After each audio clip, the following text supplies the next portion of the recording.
Hola de nuevo a todos, mi nombre es Pedro Camacho y en este curso de iniciación a Java estamos dentro del bloque de arrays y strings. En concreto vamos a conocer mejor los arrays gracias a la utilización de diferentes operaciones con los mismos. Las operaciones que vamos a ver en este vídeo es la copia de un array, el clonado de un array y finalmente cómo ordenar la información que contiene un array. Con respecto a la copia, decir que copiar en este sentido significa pasar los datos de un array a otro. Existe un método dentro de la clase System que permite hacer esto. Ahí tenéis la definición del método arrayCopy, que veis que es un método nativo de Java que tiene 5 parámetros y vamos a ir conociéndolos imaginándonos estos dos arrays, el array from y el array to, pero vamos a ir deteniéndonos en cada uno de los parámetros. El primero de los parámetros es el array de origen, es decir que en esos paréntesis lo primero que deberíamos de poner es el nombre de la variable que contiene el array del cual queremos copiar información. From start significaría la posición de inicio en el array de origen desde la que queremos copiar. El to es el array destino. To start es la posición de inicio dentro del array de destino. Y el count finalmente es la cantidad de elementos a copiar. Es importante darse cuenta de que tanto el array original como el array de destino deben de estar correctamente dimensionados. Vamos a ver todo esto dentro de Eclipse. Como ejemplo de copia he creado este programa donde en esa primera parte tengo la declaración e inicialización de dos arrays. El primero de ellos es el de números primos hasta el 23 y en el segundo fijaros que lo he inicializado de una forma diferente, como ya conocemos, haciendo el new de una cantidad de elementos. ¿Cuál es la cantidad? Bueno, pues la misma que la longitud del array anterior, es decir, primos.length.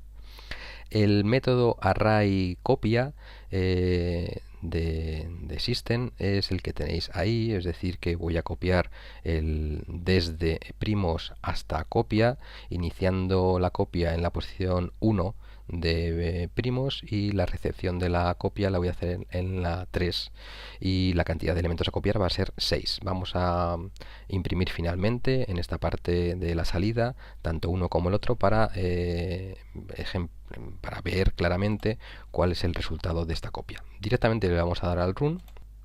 Una vez ejecutado el programa, este es el resultado, lo podemos ir viendo ahí, donde las posiciones que están a 0 dentro del array de copia significa que no se han copiado.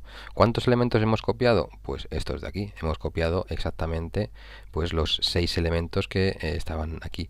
¿Desde dónde hemos empezado a copiar? Desde la posición 1 y el array copia ha recibido la información desde el 3, que es este de aquí, la posición número 4.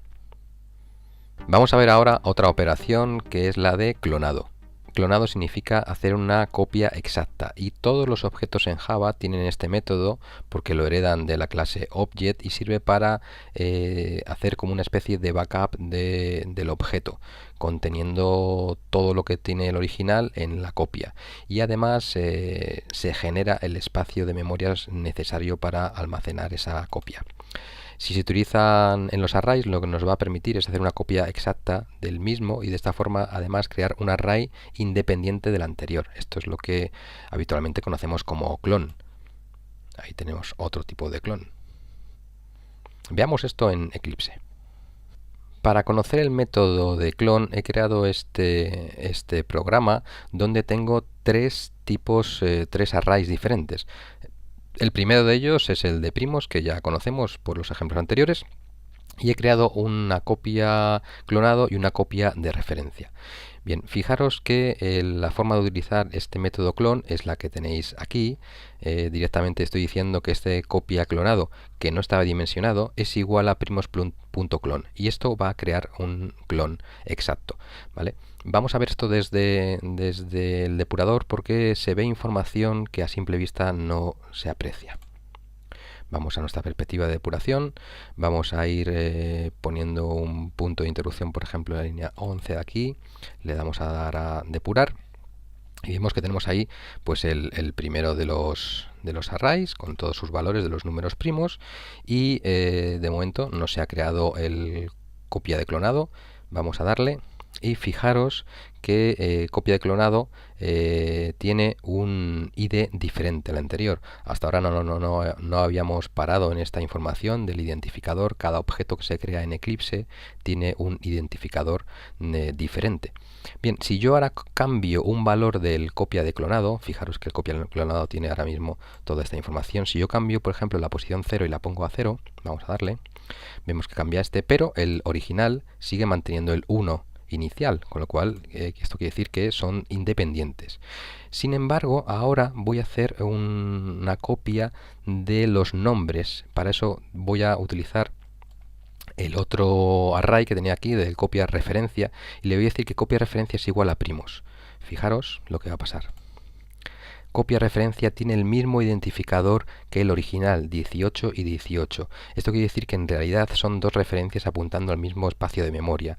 Y esto implica que si yo, como en la siguiente línea, voy a cambiar un valor en uno de ellos, voy a cambiar en realidad los dos. Copia referencia de 1 le voy a poner el valor a 0.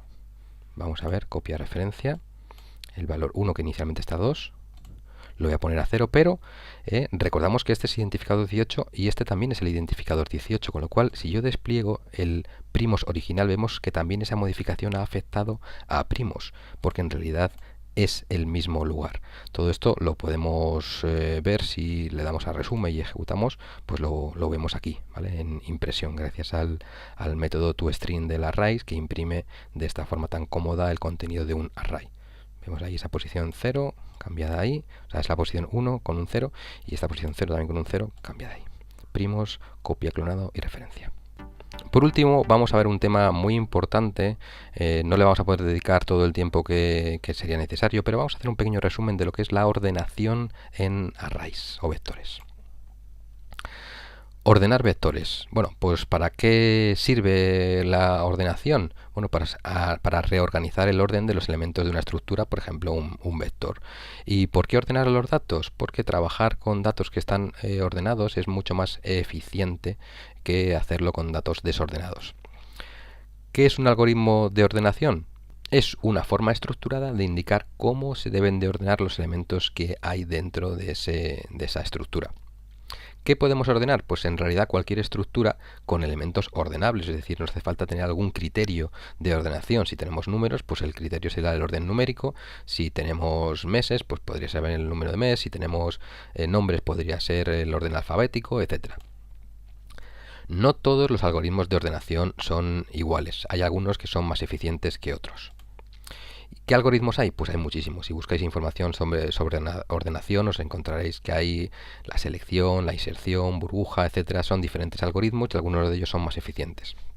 En concreto, nosotros vamos a trabajar con uno que en principio es muy ineficiente, pero es bastante ilustrativo de un concepto que hemos visto previamente, que es el recorrido de un array y los bucles anidados. Por eso vamos a utilizar la burbuja.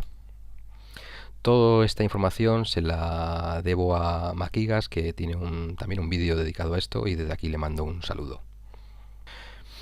Bien, para la ordenación de la burbuja he creado este programa donde tengo el método main, donde tengo la declaración e inicialización de un array de ejemplo y luego pues me he declarado el objeto programa para no tener que utilizar referencias estáticas. Y en la salida inicial lo que voy a imprimir es el array original, que está totalmente desordenado, como podéis ver. Luego voy a llamar a mi método ordenar burbuja y finalmente imprimiré cómo ha quedado el array tras la ordenación. Me fijo ahora en el método de orden burbuja porque lo que tiene implementado en su interior es el algoritmo de ordenación de la burbuja. En este algoritmo hay un bucle anidado, un for dentro de otro for, y los índices que tienen esos for, bueno, pues el exterior es con la k, y va a ser desde k es igual a 0 hasta la longitud del vector. Es decir, que esto se va a recorrer, pues si el vector es de 10 posiciones, pues 10 veces. ¿Y qué es lo que vamos a hacer en cada uno de esos recorridos? Bueno, pues otro for, ¿vale? Dentro de este otro for, fijaros que hay una cosa que es también muy interesante y muy habitual dentro de los bucles anidados, y es que una referencia esté relacionada con la otra. En este caso, esa relación la vemos aquí. Esta es la clave. Este for interno no se va a ejecutar el mismo número de veces en cada iteración del for externo, sino que esa dependencia la implementamos aquí. Es decir, vector .length menos k menos 1 es el número de veces que se va a utilizar este for, y lo que vamos a ir haciendo en esas diferentes pasadas es conseguir que el mayor elemento se vaya poniendo lo más a la derecha posible, si en el caso de que tengamos una ordenación ascendente. Y una vez que tenemos colocado ese elemento mayor a la derecha total del vector, pues no hace falta volver a pasar ni comprobarlo.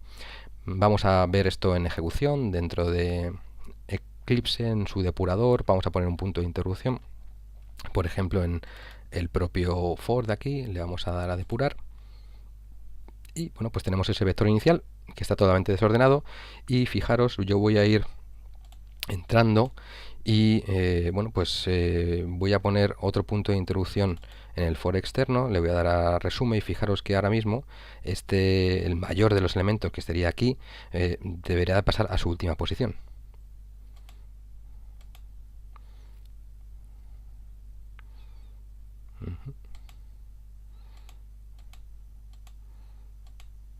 Fijaros cómo ese 9 ha ido evolucionando hasta ponerse aquí. Esa sería la primera pasada, y ahora vamos a ir viendo cómo el segundo elemento mayor, que es el 8, deberá de ir poniéndose también ahí. Vamos a ir dándole.